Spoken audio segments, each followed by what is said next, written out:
I found myself at a party talking about baseball with someone, and yeah, I mentioned to him that it was baseball, that it was a Masonic game, that it was all ritual, and he looked at me, and we began to have what I later found out. Yeah, he was a member of one of the societies, and he was trying to figure out how much I knew or whatever. He was just entertaining me, and but he didn't know a lot of the stuff that we had discussed there. And I just wanted to share some of the highlights of some of the things that I found over the years and recent. And we're always learning, but yeah, it's called baseball, right? And it's a sacred ritual. It's much of it is based on geometry. Actually, all of it is based on geometry. And we're not talking about Freemasonic rites, particularly closed doors, incense-filled rooms, hand on shoulders, knee touching, proper holding, mouth to ear. No, none of all that. I've been there at one time through different organizations. And but with baseball, it was introduced to me through Ralph Kiner, in the 70s, in the Mets, through the school system, and through children. And it's played on a square.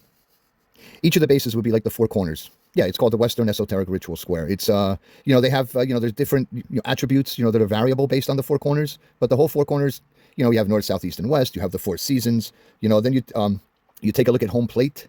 Okay, when you take a look at home plate, it's covered with dust. It seems to represent the earth. Third base, also called the hot corner, is symbolic of fire. We have the pitcher's mound. Most people never think of it. I've been thinking about it for over 30 years, but the pitcher's mound is a circle in the middle of a square. There we go with the square, which are 490-degree angles, which is 360, which is a complete circle. So it's basically like a mandala, and it also brings in the fifth element, which is spirit. And if you notice, it's also elevated at the center. Yes. So the point of wholeness in all of this is elevated. I'm not going to go into that. That's also the symbol, the circle and a dot in the middle. The target symbol, that's also very esoteric. It has to do with androgyny, and it goes back to baseball as well, but that's for another thing. But moving right along, we live in a world, okay? One of my great teachers, Jordan Maxwell, he spoke of words, terms, and symbols. And so we have the outfield, right? In the outfield, we have the outer court.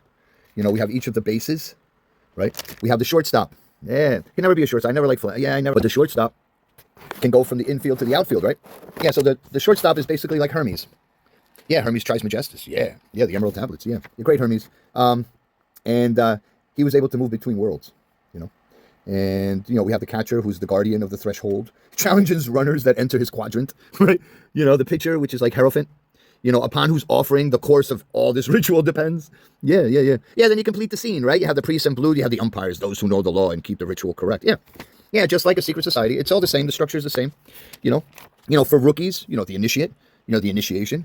And for everyone else that's going to come in and wield the sacred wand. Yeah, it's a wand, the baseball.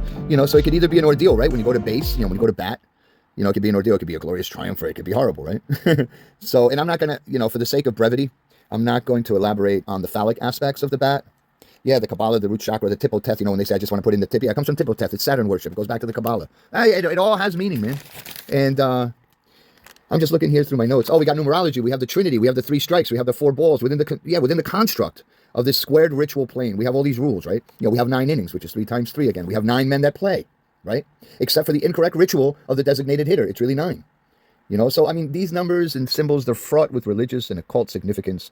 And, someday I'll talk about that there is no 10 or, we only have 1 to 9. That's the only thing that exists. Yeah, everything else was a created math system in order to get us to consume. Yeah, that's a whole other one. And you notice that you have the 4 corners, you have the 4 seasons. How baseball is during the time when men are the most fertile. Yeah, the time of the year. Yeah, baseball time is sacred time. Yeah. And so is football and hockey and soccer and basketball. Each season has its sports, like clockwork. Right? I had a teacher called Stuart Wild. He talked about TikTok, but he didn't mean this shit, TikTok the app. No, he meant, remember the sound of 60 minutes? Tick, tick, tick, tick, tick, tick.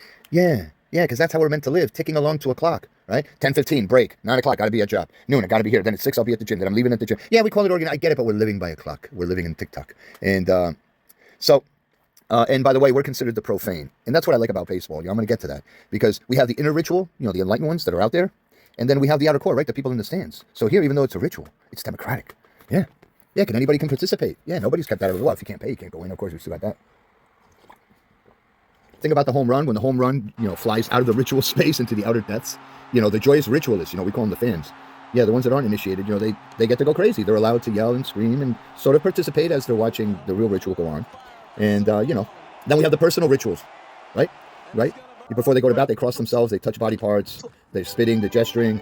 Yeah, and it has to do with their concentration and also the visceral banishing, in this moment. They're trying to sort of get them. It's all ritualistic. And, of course, we have the whole fanatics. That's where fan comes from.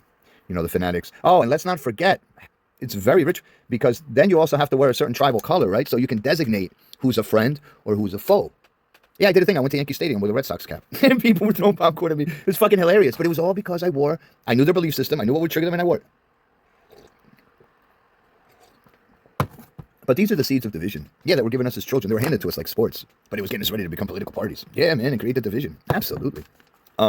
Baseball has all of its mystical, because even though we have the initiates that are at the Mount of Cooperstown, right? We have all the great initiates that we look to. Yeah, the ones that use the wand and we're able to make the orb travel the farthest or the fastest. They're at Cooperstown, the great mecca of our initiatory process. Yeah.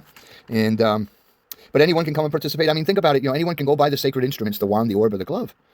Yeah, and they can play with them. They may not be able to go to the ascendant to the halls of Amenti of baseball in Cooperstown, but I'm sure those great giants, they smile upon us. And baseball. Play ball. Oh, and I wanted to talk about the best player that ever lived, fucking Felix Mian, man. I had all of his cards. He was about, well, you never heard of Felix Mian? He was a wizard in the fucking infield. See, right? Oh, no, that wasn't a good take. And what about Kingman, bro? When he hit the house across the street, Kong, bitches. I don't want to hear nothing about no Hernandez and all this. Dave Kingman. Felix Mian. Fucking legends.